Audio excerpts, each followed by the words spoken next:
Hi guys, আজ পয়লা বৈশাখ। সবাইকে শুভ নববর্ষ আমার তরফ থেকে। এখানে এই ভাজা পিঠে আর একটা তিলের লাড্ডু কাচে বাড়ি থেকে দিয়েছে। আর আসার পথে মাংস দেখলাম, মাংস কাটা হচ্ছে, তো মাংস নিয়ে নিয়েছি। আজকের পয়লা বৈশাখে রান্না হয়ে যাবে। অনেক দিন বাড়িতে মাংসও হয়নি। আজ পয়লা বৈশাখ, তো বাঙালিদের বছরের প্রথম দিন আজ। এই দিনে নতুন জামা কাপড় পরতে হয়, ছোটবেলা থেকে আমিও তাই দেখে আসছি।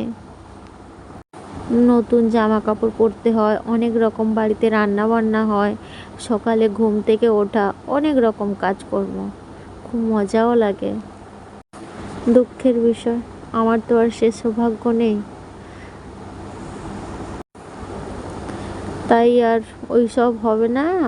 যেহেতু আমার ছেলে আছে, ছেলেই সব আমার, ওর জন্য আসার সময় একটা জামা নিয়ে এসেছি। ওই ফুটপাতে অনেক দোকান বসছিল, সেখান থেকে একটা ওর জন্য জামা কিনেছি। আর নিজের জন্য আর কি কিনবো। আর আজ দুপুরবেলা আমাদের বাড়িতে আমার এক পুরনো বান্ধবী আসছে,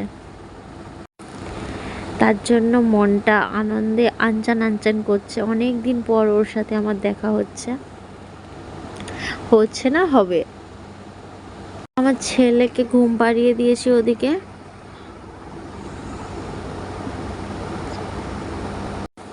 ও যতক্ষণ ঘুমোবে তার মধ্যে আমাকে সমস্ত কিছু করে ফেলতে হবে। উঠে পড়লেই হয়ে গেল, কিছু করতে দেবে না, শুধু কাঁদবে। একা একা মানে একা একা খেলতে ওর ভালো লাগে না, মায়ের সাথে থাকবে।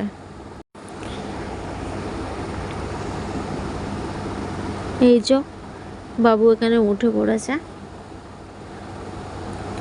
আসার সময় আলুর চিপস কিনে দিয়েছিলাম, সেটা এখন খাচ্ছে। দাঁত তো হয়নি, ওই আর কি পাকলায়।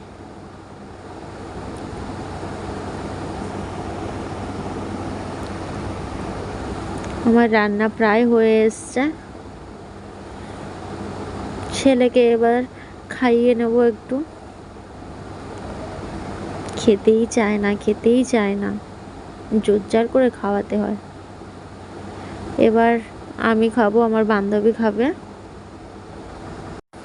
আজ এই অবধি ব্লগটা। ভালো লাগলে সাবস্ক্রাইব করে পাশে থাকবেন।